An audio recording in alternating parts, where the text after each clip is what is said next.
So, first of all, let me to take this opportunity to thank, first of all, Professor Ronen Yitzhak, and of course all of you who welcomed me. And I actually, do not feel myself that I'm away from, let's say, my home country. And the second point that I would like to raise is it's most of the time maybe I can talk about Jordan, you know, in the class or maybe in academic conferences, but this time it's a bit, let's say, different because I am with those scholars that are distinguished and they have really, respectful contributions to the literature. And I have to say that I learn a lot from, most of you. So I would like to talk about today, which is also was a part of my PhD dissertation when I finished it in 2007. But of course, I would like to also shed a light what has changed, maybe, or based upon my observation and research, what I can share with you. Let me start with the most important issue that the Kingdom of Jordan, the Hashemite Kingdom of Jordan, has always been discussed in the literature with a special, let's say, reference to its stability. The reason behind this, actually, since early in the morning, we are referring to the fact that it has been established as an artificial entity. Even Nazih Ayubi defines in his very famous book, Overstating the Arab States, that it was established as a corridor state between soon-to-be-created state of Israel and the Arab world. When we also look to Martin Kremer's arguments, then we can also see that it's the most maybe artificial entity that have ever, let's say, sustained.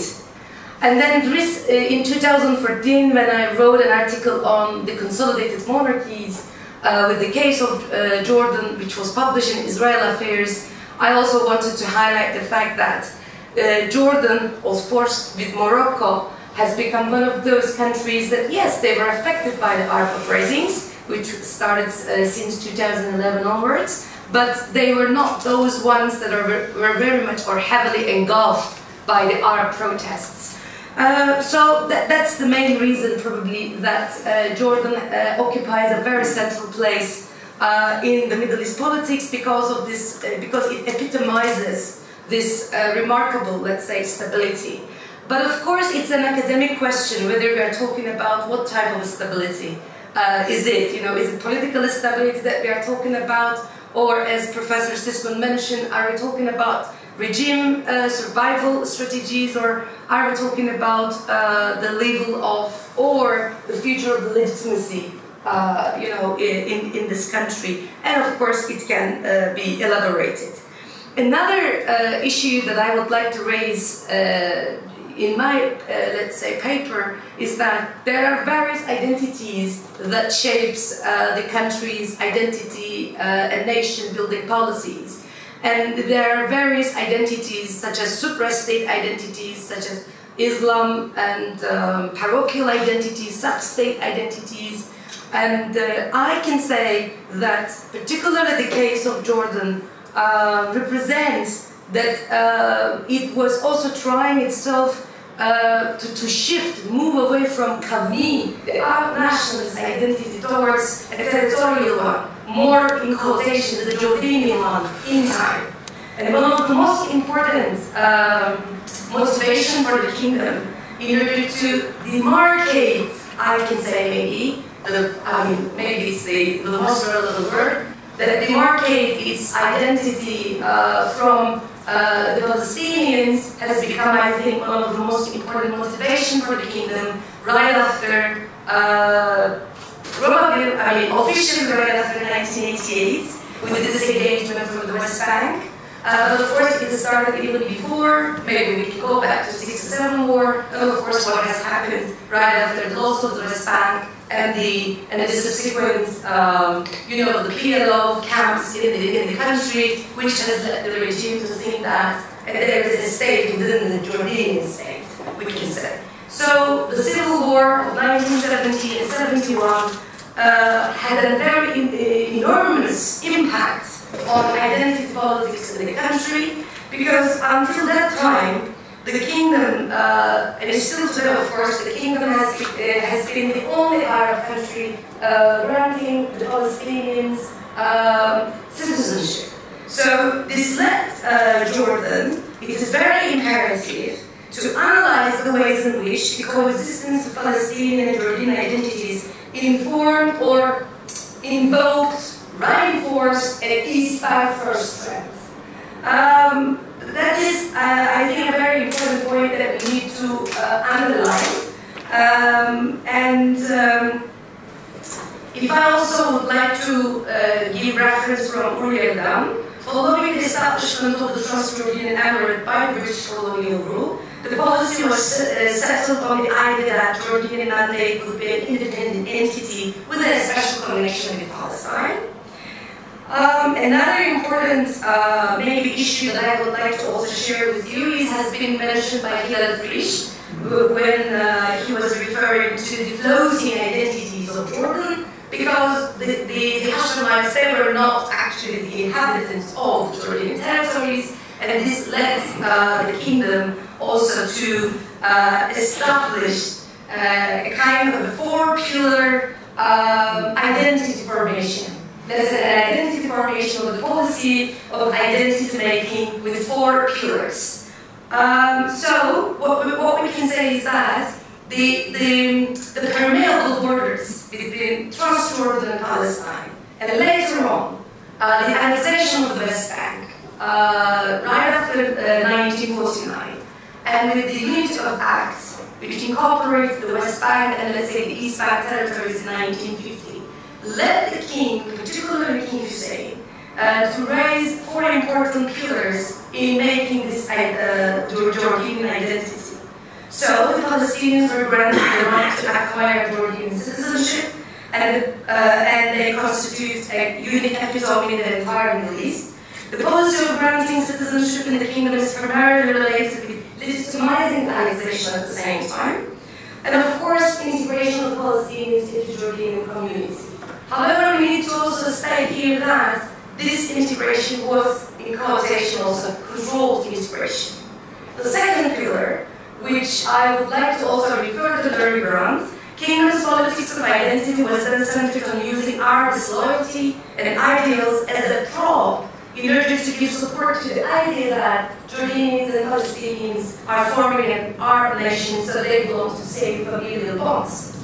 The third aspect of the kingdom's policy of identity was interwoven with the loyalty to the monarchy, which is still very important, and the king as the sole patriarch of all Jordanians, regardless of their origin.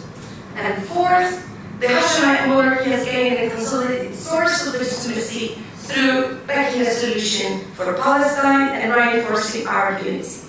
However, with the climax of the Arabism, 50s, 60s, and then 67 war, and later on, King Hussein's very critical decision to disengage from West Bank led actually Jordan to invoke a new identity formation, which was very much demarcated by East Bank first trend. And if I would like to also refer to, distinguished Professor Asher Sasser, as he mentioned, the detachment of the Palestinian West Bank from Jordan and the civil war marked the underpinning of distinctive Jordanian identity of East Bank political elites. So since that time onwards, of course, there were so many other developments that we need to take into consideration, because we have the end of King Hussein era. Then we have the era of, since 1999, Abdullah II, and then one of the most important challenge that he was faced was the second Intifada, or the Al-Aqsa Intifada in 2000. And I think it was in Professor Podes's presentation that he referred to Al-Qud al-Awwal. And this also, once again, underlined the very fact that the kingdom is trying to sustain, or if not sustain, to strengthen its Jordanian character. So maybe it was not mentioned that the Jordan first, but the Arab second, but maybe at the subliminal message it may be referring to the fact that Jordan comes first, so Jordan needs to be less associated with what's going on with respect to the Palestinian issue. And another important, of course, development that we can refer to has been the changing domestic factors in the kingdom during King Abdullah II era, because we have seen that now there is a new support base for Abdullah II. It's changing, or it has changed when we compare it with the King Hussein era. And now we rather have the business circles, the elites, that are more trying to be incorporated into the let's say, to the regime. There are, of course, so many other maybe political economic discussions about this, such as becoming more neoliberal Jordan, which created, let's say, this new political support base. But with the Arab uprisings, referring to my colleague Sisman, Jordan has become one of those countries that epitomizes the resilience of its monarchy. One main, actually, strategy of the kingdom to sustain its stability was through the constitutional amendments. And I can also maybe add that the monarchy, for a long period of time, has treated the opposition through a moderation way. However, the politics of identity again become one of the most important issues, demarcating the agenda of the kingdom with of course, the downfall of Morsi in Egypt. It has a very critical effect in Jordanian domestic politics, because it has become so clear for the kingdom that the external factors is also, in a way, maybe partially, determining who is the threat also inside, or maybe to some extent. So there is this security concerns has not just become something domestic, but it can be also interact in an interaction with the changing geopolitical, let's say, order in the Middle East. So this is also what we have seen since 2015, the Jordanization of the Muslim Brotherhood, let's say, in the country. Another important development that we need to also take into consideration, if we are talking about the current discussion in Jordan, is of course the emergence of Iraq, the movement, the youth activism, which is also maybe regarded as a new source of opposition for the kingdom. Of course, it dates back to 1989, with the incidents in Ma'an, in 2002, but it has become so clear that in time, particularly, maybe we can say, for the last decade, it was not, it was maybe, I can put it like this, I don't know whether it's relevant or not, but the threat is becoming more non-Palestinian because of the economic situation in the country. And this economic situation is reinforcing Jordan to diversify its foreign policy goals. And that's why sometimes I call it like, it's not shifting foreign policy, but rather, at least in the last 2 years, the diversifying foreign policy options. So the kingdom is a very good example for showing the resilience of the monarchies and the post-Arab Spring era. It's a reform-oriented government, but it's still, maybe it is imperative to say that the old institutions, the old democratic institutions such as parliament, elections, political parties, maybe to some extent political parties, they are actually declining. Their role started to decline in terms of creating that legitimacy. So I think this is a very important, and this is actually, I know that this is something pandemic, you know, in the world that we have this discussion, but it needs to be taken into consideration. The constitutional reforms, I mean, what is going to be the future of these constitutional reforms is really important. And I would like to refer to, let me find it, the former British ambassador to Jordan, His Excellency Peter Millett. He stated that the economy is Jordan's Achilles heel. So I would like to take this into consideration because the legitimacy and all those discussions about political stability of the kingdom is very much related with its economic vulnerability. And of course, the foreign aid coming to the country, it needs to be, I think, reassessed. And maybe what I can say is that those demands that have been stated during the uprisings after 2011 are still there. They are still valid. So this is of course not something that we can just say for the case of Jordan, but it seems like that it is something endemic, at least in the region. So I would like to say thank you very much for listening to me.